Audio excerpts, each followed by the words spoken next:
E aí, minha gente, começando mais um Desenhando com Del Rey, e hoje é mais um dentro do PSD, certo?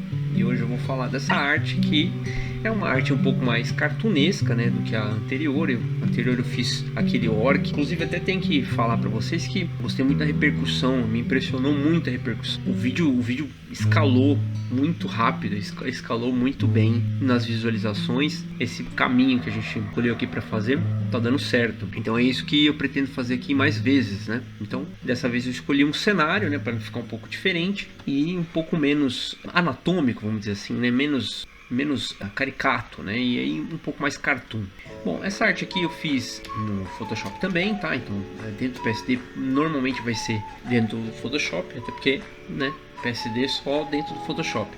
Dentro do PSD acho que todo mundo na hora que bate o olho sabe o que a gente está falando. Então foi isso que ficou interessante naquele vídeo lá.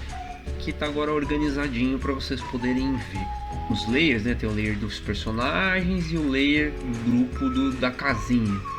E aqui a gente tem o Raffia, o esboço soltão, né?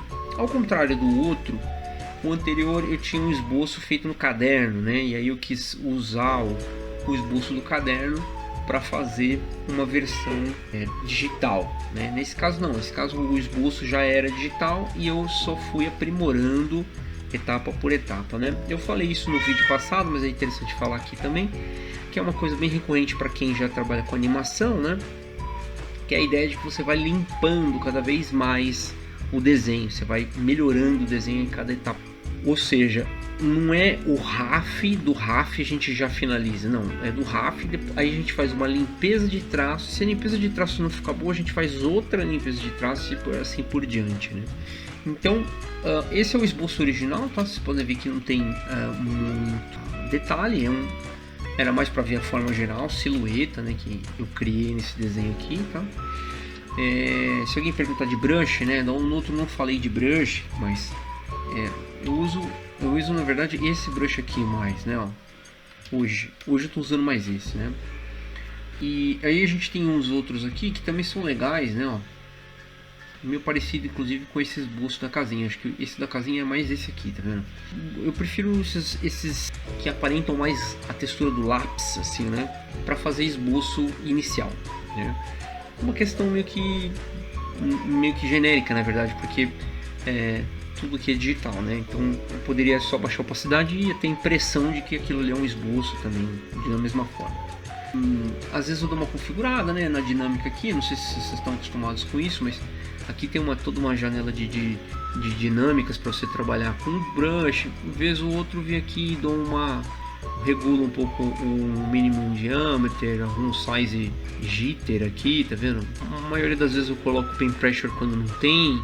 É mais ou menos isso que eu faço com brushes, né? O esboço é isso então, tá? Eu vou deixar esses rabiscos aqui porque não importa muito, mas eu acho que é legal falar do traço inicial da casinha, né?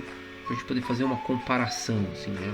O que eu faço, na verdade, é preservar a silhueta, né? Esse esboço inicial, o que eu mais quero é criar uma silhueta interessante, né?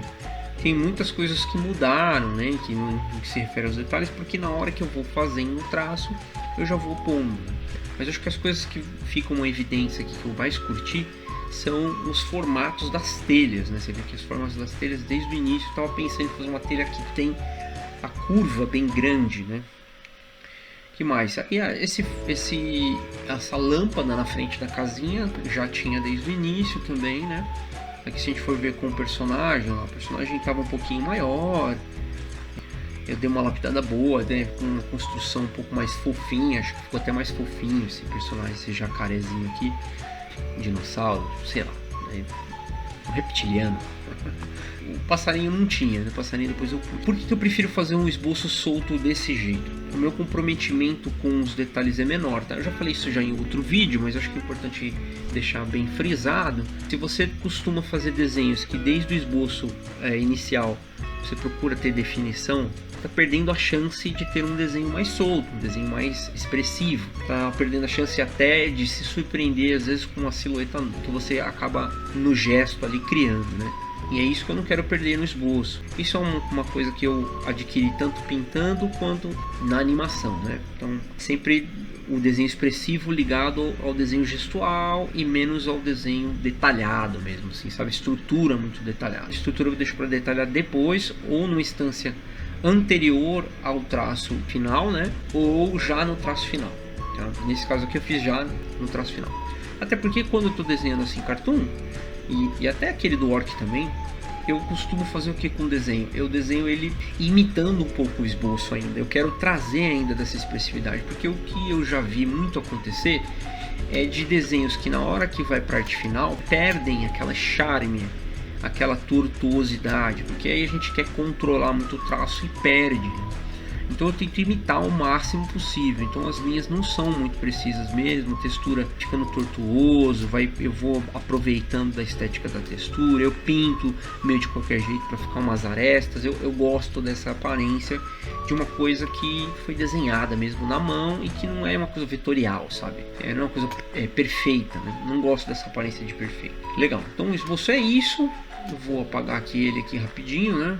E a gente vai vendo então as etapas, tá? Eu vou apagar os personagens também. Bom, desse traço inicial, a mesma coisa que eu fiz com o Orc, eu fiz aqui nessa casinha, que é criar primeiro a silhueta, né? A silhueta geral. E aí para fazer isso eu escolho uma cor ou um cinza, né? Na verdade era tudo cinza no começo, tá? Que eu gosto de começar com padrões de cinza. Os padrões de cinza me fazem organizar um valor contra outro e aí criar contraste entre as áreas, tanto da figura contra o fundo geral, que nesse caso aqui até tem pouco contraste. Se a gente pegar esse cinza daqui, eu dei aqui o Ctrl U dentro do Hue Saturation. Se eu colocar saturação e a gente vir pro azul, vocês vão ver que ele está muito próximo do cor do fundo, então não tem quase nada de contraste, né? Olha aqui, ó, mais ou menos a mesma coisa, né? O que é ruim disso? É ruim disso porque a gente pode acabar chegando no final sem ter o devido contraste. Mas como esse azul eu coloquei depois, é muito provável que o cinza inicial tenha sido contrastante. Então acho que nem era cinza, na verdade, acho que era branco. E aí então era como se esse cinza aqui inicial contra esse branco aqui, né, assim. E aí tem bastante contraste, a gente consegue enxergar bem. Daí aqui, mais uma vez, a gente vai se ater à silhueta, né? Ver como aquela silhueta do esboço funcionando, né? Mesmo. Para quem não sabe como é que faz isso, eu vou aqui no Ctrl U e aumento todo o Lightness, ele fica branco, tá? Se eu diminuir ele vai ficando cinza escuro. E no Saturation a gente vem para falta de saturação para a esquerda e muita saturação para a direita. E aí vamos ver o esboço, olha lá. Então a silhueta do esboço foi preservada ali, ela está formando mais ou menos aquela mesma ideia. Aí eu faço às vezes a silhueta, assim como os concepts que eu fiz da ceninha na pista maluca, né? Faço os esboços e coloco a silhueta no esboço antes de ir para a arte final. Então, e ver se vale uma arte final, às vezes não vale uma arte final, ou às vezes é questão da silhueta indicar o que você precisa melhorar no RAW, você já vai ali e já melhora. Nunca tá muito preciso nesse começo, né? Nesse começo tá tudo muito aberto e é melhor manter assim. Aí a silhueta básica é essa aqui, tá? Como é que eu faço isso? Normalmente eu pego e desenho o que tá aberto, né? Então eu fiz esse desenho gestual aqui desses redondinhos aqui embaixo do chão. Depois eu pintei por dentro com o baldinho, com o traço desligado assim, para poder ficar a silhueta do cinza, tá?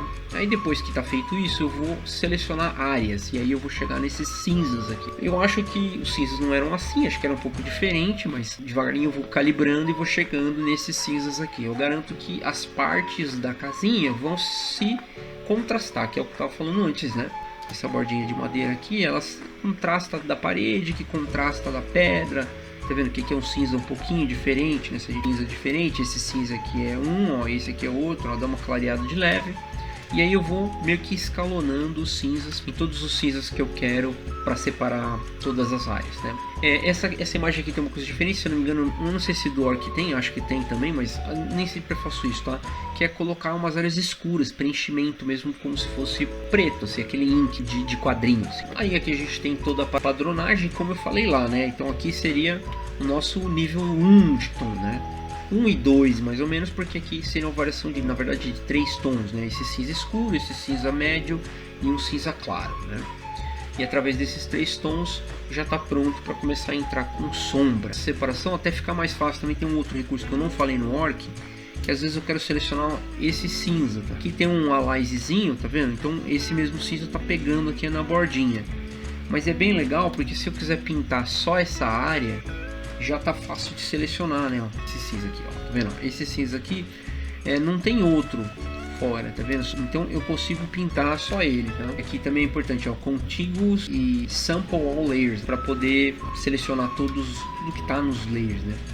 Todos os tons que estão em todos os layers, né? Se eu pegar aqui e tirar esse, olha lá, ele vai pegar o que tá na camada só e não vai para todos. E a mesma coisa se eu fizer aqui assim, ó, eu vou selecionar aqui, ele vai pegar todos os lugares. Para quem não sabe como é que funciona ali em cima, é nesse rolê. E aqui a gente tem então a condição de pintar só essa área sem pintar outra, tá? Essa aqui é a mentalidade que eu uso para depois fazer arrematezinhos da sombra. Mas normalmente o que eu faço nas sombras é bem simples. Eu pego essa silhueta geral, seleciono ela aqui, né, com Ctrl na camada, e aí venho aqui criando as sombras, e aí vou criando todas essas áreas, tá? Como eu falei no outro vídeo, eu sempre opto por fazer a sombra em Multiply com uma corzinha. Então nesse caso aqui sempre ela é roxinha, né, mais ou menos roxinho, às vezes mais para azul, às vezes mais para o vermelho, dependendo do que eu vou fazer. E às vezes varia durante o processo, né? Aí agora quando eu começo a colocar cor, eu troco a cor da sombra muitas vezes. O que eu comentei que é legal é que ela sempre é uma cor clara, quase mais clara ou mais clara sempre do que todas as cores de baixo. Nesse caso aqui é um pouco diferente da do Orc, a gente tem nitidamente o tom da sombra da área da parede aqui, ela é um pouquinho mais escura do que a parede. Mas no Orc era tudo, a sombra era mais clara. O que conferia a noção de que é mais escura era quando eu jogava no Multiply assim, que daí ela equilibrava o jogo. Mas qual que é a mentalidade aqui? É bem simples na verdade, né? Pegar e formatar, né? E usando a sombra meio geral com essa seleção aqui, né? Aí eu vou separando todas as áreas, chegando no lugar. Aí aqui tem aquela história que eu falei no outro vídeo, que eu vou repetir aqui, porque vai que alguém só vê esse vídeo, mas não vou fazer do zero. Mas a ideia basicamente é que a gente tem toda a padronagem tonal embaixo, e se eu jogo essa corzinha em Multiply, ela vai multiplicar formando um tom para cada sombra, né? Esse aqui e esse aqui são tons diferentes, né? Esse aqui é o mesmo, mas esse aqui já é diferente, é mais claro. Ó, e aqui é bem mais escuro, porque aí daí já escureceu demais, no caso daquela sombra especificamente. Então o Multiply ele vai criando a possibilidade de você ter soma de cor e vai criando novos tons, tá bom? Legal, não vou me estender nisso aqui não, para não ficar repetitivo. Se você quiser ver mais detalhadamente, eu tenho até o corte, até se quiser ver os shorts da arte do Orc explicando exatamente isso da multiplicação de tons, por que usar o Multiply e como usar. E aí a gente vai ter os brilhos, né? Eu tenho os brilhos aqui, e nesse caso aqui os brilhos eles definem pouca coisa, né? Não é aqui no Orc que tem realmente uma tridimensionalidade ali rolando, né? Então aqui eu escolhi esse azul aqui, ó, se a gente pôr normal ele é bem parecido com a cor no overlay, tá vendo? E esse azul que interage com tudo, e aí quando ele vai ter overlay, ele vai fazer a mesma coisa que eu estava falando do Multiply, ele vai também criar múltiplos tons aqui, ó. O azul daqui é diferente do azul daqui, ó, que já escureceu. E no overlay ele vai fazer o inverso daquilo que a gente estava falando antes, né? Então, ao invés de ter multiplicação, porque está somando e escurecendo, esse aqui ele está clareando todos os tons que estão embaixo, né? Então essa que é a ideia do overlay, do overlay que eu utilizo. Então só para repetir, só para isso não ficar difícil para quem está vendo agora. E de novo, também o overlay também está falando lá na arte do Orc, se você quiser ver com calma, tá? E antes de esquecer, preciso fazer o jabá.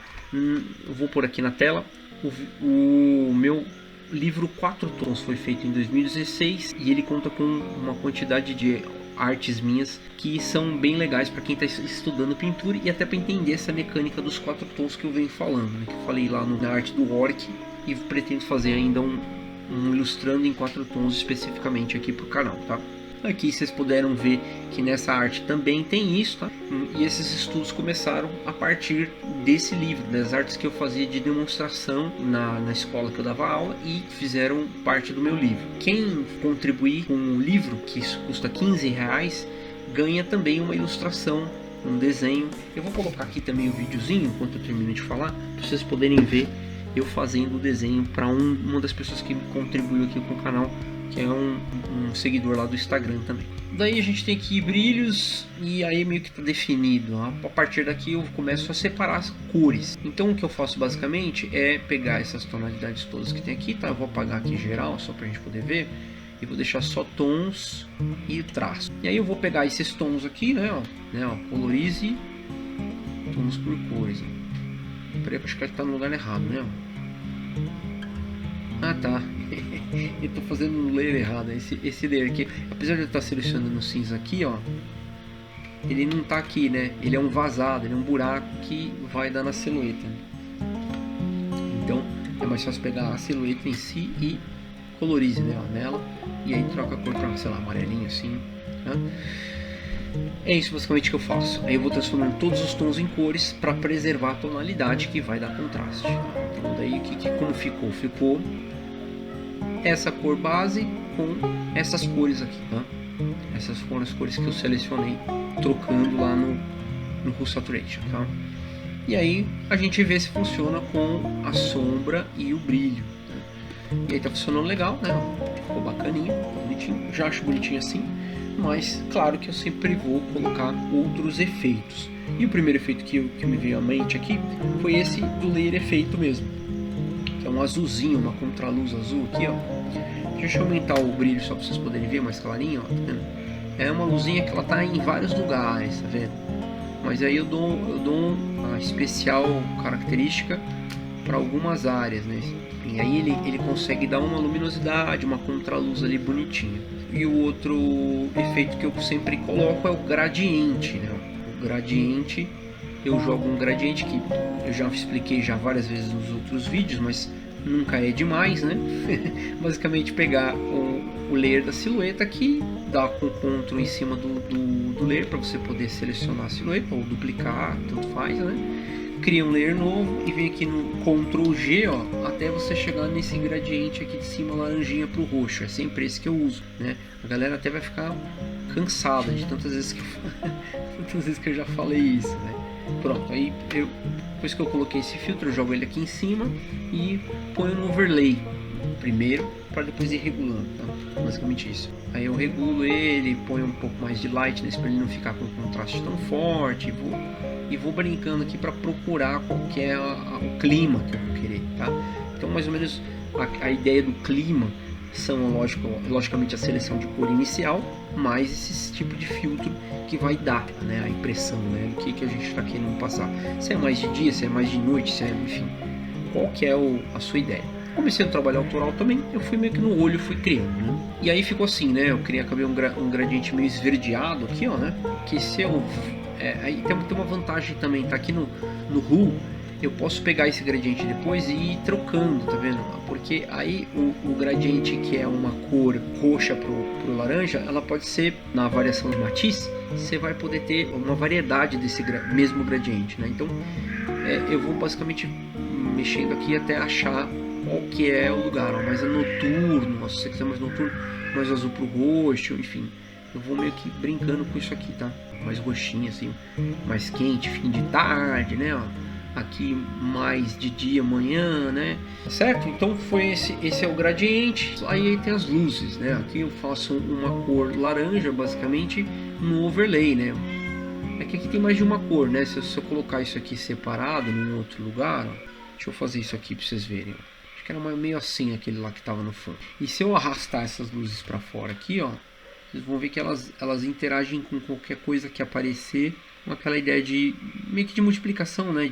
Tá vendo? Não tem segredo nenhum, né? São uns buracos que eu abro, né? Deixa eu fazer do zero para vocês verem aqui, tá? Vamos supor que eu vou começar aqui. Eu pego um laranja qualquer aqui, ó. Aqui tô pegando um marrom, né? Mas eu posso vir aqui e saturar ele mais e pinto, ó, por cima mesmo, tá vendo? Eu venho aqui e mando um overlay, ó. E aí ele já vai dar essa aparência de queimadinho, né? De luz, iluminação e tal, né? Ó. Eu lembro que a primeira vez que eu vi isso, não vi sendo feito, né? Mas eu vi alguém que tinha esse efeito. Eu falei, velho, eu preciso descobrir o que é isso no Photoshop. É muito da hora, né? Olha a característica que tem de iluminação que dá, tá vendo? E aí você pode pintar qualquer coisa que tiver no layer com um filtro overlay que ele vai ficar com essa característica queimada. Aí para não ficar recortado, você pode optar por vir aqui e dar um Gaussian Blur, por exemplo, né? Ele vai tirar, né, o recorte. Então é isso, a casinha meio que acabou, né? Aí eu fiz depois um layer aqui, ó, que vai mostrar se o meu azul tá certo ou não tá certo, mas um pouquinho mais escuro. E aí eu fiz essas nuvens aqui para dar um clima, né? Eu escolhi um verdinho amarelado, ó. Verdinho amarelado, coloquei lá atrás com esse brushzinho mesmo que tá aqui, né? Ó, aqui tem uma texturinha que se eu abrir mais ele fica com a textura mais evidente. e fica meio parecendo crayon, assim, né? Um giz, pastel seco e tal, para dar essa impressão de nuvem distante, né? Assim. Depois disso aqui faltou só os personagens. O personagem é muito simples, na verdade, tá? Segue a mesma lógica. Então o desenho original do personagem tá lá no RAF, né? Deixa eu abrir aqui para vocês verem, ó. Tá lá no RAF. Então esse RAF soltão, depois eu dou uma lapidada no traço, tá vendo? E cheguei nesse jacarezinho da horinha aqui que tem uma camisetinha de hipopótamo. Depois disso aqui eu venho e faço silhueta também, é um cinza, né? E do cinza eu chego nas cores, a mesma coisa, tá? Que eu tava mostrando na casinha, sombra e brilhos, tá? Às vezes é o caso também de selecionar isso aqui e jogar filtros, né? Jogar um filtro gradiente pode dar uma iluminação interessante, só que daí você vai ter que separar, né? Eu peguei só pro jacarezinho, né? Assim, só pro jacarezinho. Qual que é a mentalidade, tá? É deixar tanto o roxo quanto o laranja com área suficiente no personagem para poder queimar a cor de baixo, tá? Que é a cor da base. E aqui a mesma coisa, né? Só que isso aqui é mais fácil, né? Só achar uma área ali e... Aí, beleza. Aí eu pego isso aqui e filtro, né? Em cima. Dá pra dar um overlay também. E aí você regula um pouquinho para ficar mais legal. E aqui ele tá no layer ruim, né? Tá embaixo do brilho. Sempre fica em cima de tudo, inclusive do traço, tá? Que daí ele queima o traço também. E aí você vem aqui e regula, né? Aí você fala, puxa, mas ficou vermelho o traço. Dá uma branqueada aqui, dá um lightness, né? E pode tirar a saturação também. E ele interage pouco com o traço. No caso, o meu traço tem cor, né? Então por isso que ele tá fazendo isso também. Se o traço for escuro, quanto mais escuro for o seu traço, menos ele vai ter interferência.